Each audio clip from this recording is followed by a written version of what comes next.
This podcast is not for the overly sensitive, the terminally optimistic, or anyone who thinks dating in your 50s is a whimsical romantic comedy. Listener discretion is advised. You're listening to Girls Can Tell. It's not me, it's you, where dating over 50 gets a well-deserved roast. Here's your host, Trent Erickson. Tall, opinionated, slightly over it. Hi, it's Trent.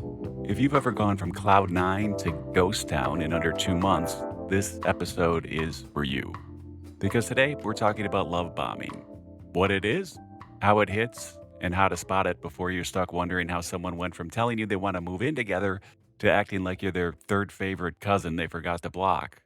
Let's go. You meet someone, you match, and suddenly it's fireworks. It's laughter, it's long texts, constant attention, compliments, flattery, tons of affection. They cook meals for you, shower you with gifts, all while saying things like, I've never felt this way before. They want to see you all the time. They cancel plans for you. They tell you how obsessed they are with you. They never thought they'd want to marry again until they met you. They tell you you're literally the person of their dreams, and they can't believe how lucky they are to have even met you. And for a while, you believe them. You're in it. You start to imagine what life might look like if this actually works out. You start changing around your own plans for them. You invest, you attach, and you let yourself hope. They're so passionate and genuine with what they're saying, and it's also incredibly convincing. I mean, nobody's that good of an actor, right? And then, like flipping a switch, the intensity dies. They still text you, but now it's messages that are short, flat, and late. Everything just feels slightly off. You're no longer their priority. They say things haven't changed at all, but you're feeling everything change in real time. They don't see you as often. Their tone subtly shifts. There are fewer I love yous at the end of texts or phone calls. No more declarations, no more urgency. The vibrancy they once had is now replaced with muted tones. And when you bring it up, you're met with, what are you talking about?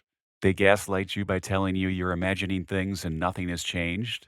They tell you you're overthinking it, that it's a natural progression of things, that things just settled down. They make you question your own reality. Was I imagining things? Maybe I was just imagining things. But deep down, you know. You know that something just ended, but you're not quite sure what it was. That's love bombing, and it sucks. The psychology behind love bombing. Love bombing is emotional manipulation dressed up as a fairy tale. It's the act of overwhelming someone with affection, praise, and intensity in the early stages of dating to gain control, build attachment, and gain fast emotional trust. It's not always malicious. Sometimes it's coming from people who genuinely want to feel that strongly but can't sustain it. They get caught up in the high of a new relationship and they don't realize the impact they're having on the person they're showering with attention. But if it can't be sustained, it should have never been done in the first place. It's the emotional equivalent of taking out a loan you know you'll never pay off. The problem is, the love bomber often believes their own hype until they don't. And when they don't, the crash is brutal. For the person on the receiving end, it feels like a breakup. Well, except you don't even know what ended and the other person is still there. Well, physically anyway. It's confusing, disorienting. You're stuck trying to get back the version of them that never really existed in the first place. Let me tell you how I know this is real. I was love bombed. Straight up, the full playbook, everything. All right, it started fast. She told me she didn't think she'd ever want to marry again until she met me. She brought food every time she came, showered me with thoughtful gifts upon arrival, saw me every day, 4-hour phone conversations, and told me she was obsessed. She couldn't get enough of me, said she wanted to move in together and marry me, all within the first 30 days. Every free moment she had, she spent it with me. Constant communication, constant closeness, constant presence. And then, just like that, after one work trip away, she's a flight attendant. I know. You, you don't have to say it. Everything changed. Less contact, less visits, less affection, less everything. I asked her what was wrong, and she denied anything. She said she wasn't acting any different, and I straight up told her I felt like it was textbook love bombing. She laughed it off and told me it's all in your head. She made me feel stupid for even bringing it up. Several weeks later, she gave me a reason for her being distant all of a sudden. Something the whole time she claimed was all in my head. She said it was because she found out I had a child and I hadn't told her yet. Okay, well, that's not something I needed to share with her just yet anyway. But then she took that back. Then it was about how her adult son wasn't moving out to go to college after all, like she had thought, and how she couldn't move in with me because she felt like she was abandoning him, even though he was an adult and living with his father already. And this somehow was explaining her pulling away weeks earlier. Her next attempt at providing a reason for her sudden shift in behavior was about needing to use the bathroom at home after her trips and not feeling comfortable at my place doing so. Yep, that actually happened. I'm not joking. One excuse after another, one deflection after another, until finally she broke up with me, but only after I waited her out and saw it coming a mile away. I was just staying in it to see how far she would take it, and I wanted to see how long she'd keep up the lies and how it would eventually end. Turns out, a lot longer than you would think, and the lengths that she would eventually go to cover up her lies were pretty wild. Something I'll go into in more detail in an upcoming episode. Why it happens and why it hurts more at this age. When you're dating in your 20s and 30s, these kinds of emotional roller coasters are common and almost expected, but somehow easier to bounce back from. You've got more time, more options, and less at stake. When you're dating in your 50s, everything feels heavier. Your time is more valuable. You've probably already been through a divorce, heartbreak, or worse. You're not out here casually dating for sport. You want real, you want stable, and you want peace.